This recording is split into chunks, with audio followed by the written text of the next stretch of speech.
Let me tell you a little bit about how I build a seminar. When I put a program together, I like it to have some content where the participants or the viewers can have some kind of an analogy relating to the subject I'm teaching about. So for me, a building analogy seemed to be a natural for a course covering rules of grammar and punctuation. Builders like to build buildings that look good, are useful, and will last. Writers want to do the same thing when they build a document. And the final stages always involve checking them to see that you've used grammar and punctuation rules correctly for an ultimately correct document.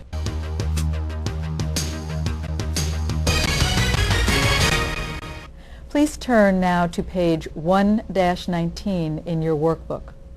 As I was talking about getting a grade of D+ and D-, you may have been thinking, did you ever give a grade of a D for anything? And the answer is yes.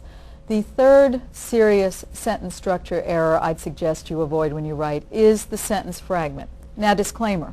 One thing I advocate strongly and often in my writing workshops is, instead of writing great big long paragraphs that nobody wants to read anyway, by the way, 6 lines per paragraph on average is what your readers prefer, I suggest instead you use a lot of bullet lists, and it's perfectly acceptable if you use bullet lists that are fragmented. The key is, if you have 6 points in your bullet list, don't make 3 of those points be fragments and the other 3 be sentences. Keep them consistent. But I'm talking just in regular type writing. Fragments are to be avoided. Here's a look at fragments. If you would look about halfway down page 1-19, which is the fragment in the groups of words below? Part 1, the breakfast meeting needs refreshments. Part 2, sweet rolls, orange juice, and decaf coffee. What do you think? Right. Part 2 is a fragment. Let's look at the second example. The IRS appreciates us, part 1. Part 2, because we disperse our taxes on time and without complaint. Which is the fragment there? Part 2. It's a dependent clause. So anytime you write a group of words that lacks a subject, lacks a verb, lacks both, like maybe it's just a phrase, or you write just a dependent clause, those are considered to be fragments, will get you a grade of a D, and you need to turn them into complete sentences. How can you fix a fragment?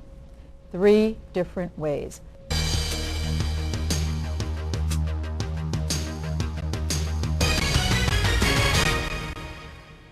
Are you aware that there are approximately 100 punctuation rules in the English language? That's the bad news. The good news is you need to be familiar with only about 25 of them to handle 90% of your writing, editing, and proofreading needs.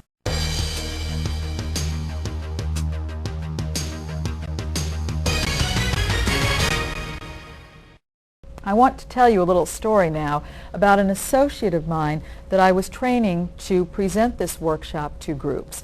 And I said to her, to help your participants really get a handle on which words are prepositions in the English language, here's what we used to do when I taught at a junior high school back in Indianapolis, Indiana. We used to have the students bring in a roll of toilet paper.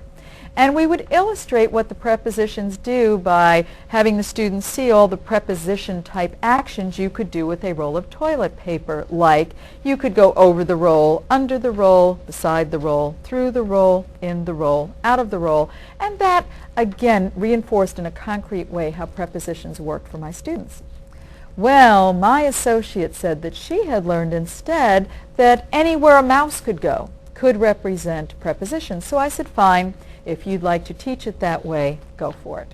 So whenever I work with a new associate, I audio tape them to make sure they are teaching correctly.